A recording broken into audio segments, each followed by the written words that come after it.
Cops harass black veteran then turn pale when he shows his service record. The alley smelled of damp concrete and forgotten promises. Marcus Tate, a 42-year-old black veteran, stood with his back against a crumbling brick wall, his breath steady but his heart pounding like a war drum. His faded green military jacket hung loose on his broad shoulders, the patches of his service in Afghanistan frayed but proud. Across from him, two police officers, Officer Daniels, a wiry man with a sneer, and Officer Grant, stocky and red-faced, closed in, their hands twitching near their holsters. The streetlight above flickered, casting jagged shadows that danced like specters of the past. "You think you can just loiter here, huh?" Daniels spat, his voice sharp with contempt. "We got reports of suspicious activity. You fit the description." His eyes raked over Marcus, lingering on his dark skin, his worn boots, his very existence. Marcus's jaw tightened. He'd heard this script before too many times. "I'm not loitering. I'm waiting for my daughter. She's at the community center." His voice was calm, deliberate, but the weight of years spent proving himself pressed against his chest. Grant stepped closer, his shadow swallowing the light. "Don't get smart with us. Hands where we can see 'em. Now." His tone was a blade, slicing through the humid air. Marcus raised his hands slowly, his eyes never leaving Grant's. He knew the drill.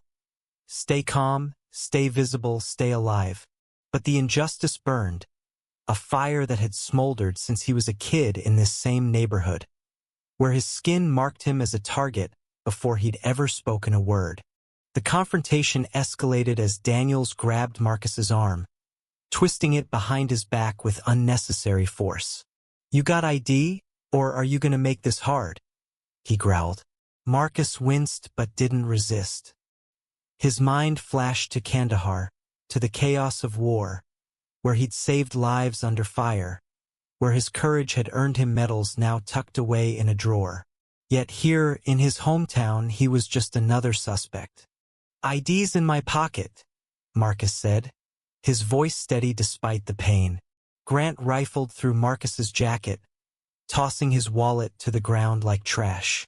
A small crowd had gathered at the alley's mouth, kids from the community center. A few passers-by, their phones out, filming. Among them was a wiry teenager, Jamal, whom Marcus recognized from the youth program. Jamal's eyes were wide, his hands trembling as he recorded, but he stayed silent, a witness to the unfolding injustice. Daniels smirked, flipping open Marcus's wallet. "Let's see who you really are." But before he could pull out the ID, a folded piece of paper slipped from the wallet, fluttering to the ground. It was yellowed, creased, but unmistakable, a military service record. Grant picked it up, his sneer faltering as he unfolded it. His eyes scanned the document, and his face drained of color. "Staff Sergeant Marcus Tate," Grant read aloud, his voice catching. "Silver Star, Purple Heart, 2 tours in Afghanistan." He looked up at Marcus, then back at the paper, as if it might rewrite itself. Daniels released Marcus's arm, stepping back, his bravado crumbling. The air shifted, heavy with the weight of their mistake. Marcus straightened, his gaze piercing. "You done now?" he asked, not with anger, but with a quiet authority that made the officers flinch. The crowd murmured, their phones still recording. Jamal stepped forward, his voice breaking the silence. "That's Mr. Tate," he said, loud enough for everyone to hear. "He teaches us at the center. He's a hero." The officers exchanged glances, their confidence unraveling. Daniels tried to recover, muttering about procedure, but his words were hollow. Marcus bent to pick up his wallet, his movements slow, deliberate. "You saw my skin and assumed the worst," he said, his voice low but resonant. "I fought for this country. I bled for it. And you treat me like this in my own neighborhood. The twist came unexpectedly. From the crowd, an older woman pushed forward, her silver hair catching the streetlight. It was Mrs. Clara, the community center's director, who'd known Marcus since he was a boy. Her presence was a surprise, her voice trembling with emotion as she spoke. I was one of those who called the police, she admitted, her eyes brimming with tears. I saw someone in the alley and got scared. I didn't know it was you, Marcus. I'm so sorry.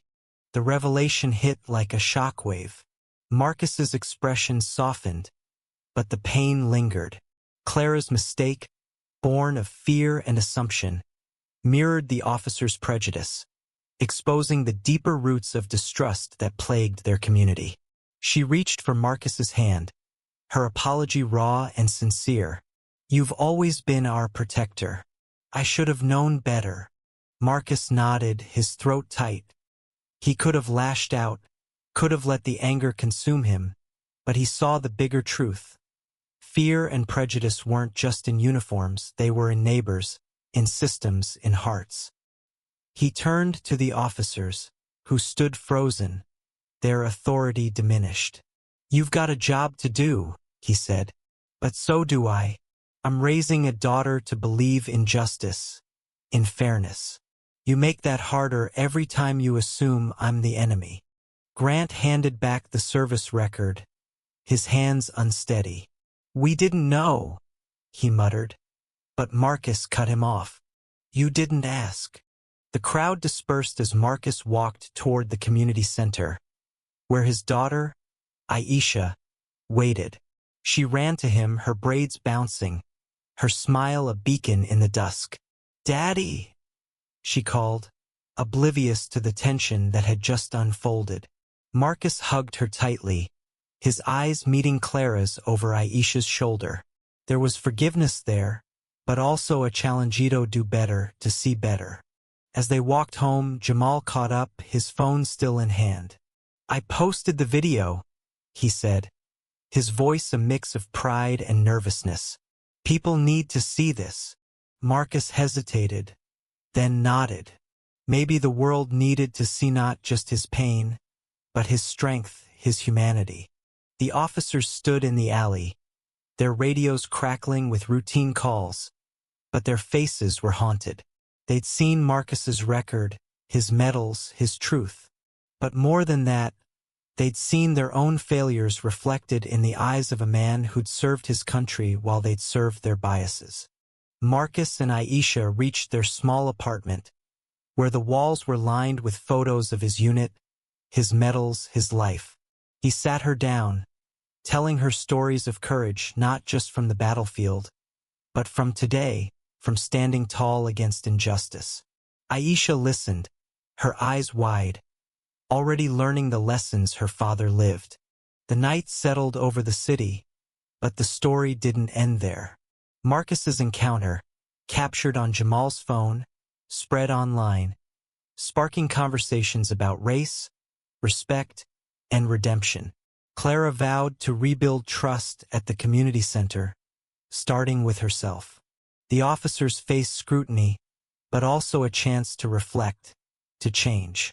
Marcus knew the fight wasn't over.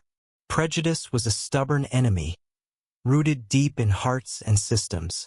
But he also knew hope because of Aisha, because of Jamal, because of Clara's tears. He'd keep teaching, keep serving, keep proving his worth, not for them, but for the world he wanted his daughter to inherit. What do you think? Where does justice lie when fear and prejudice collide with truth?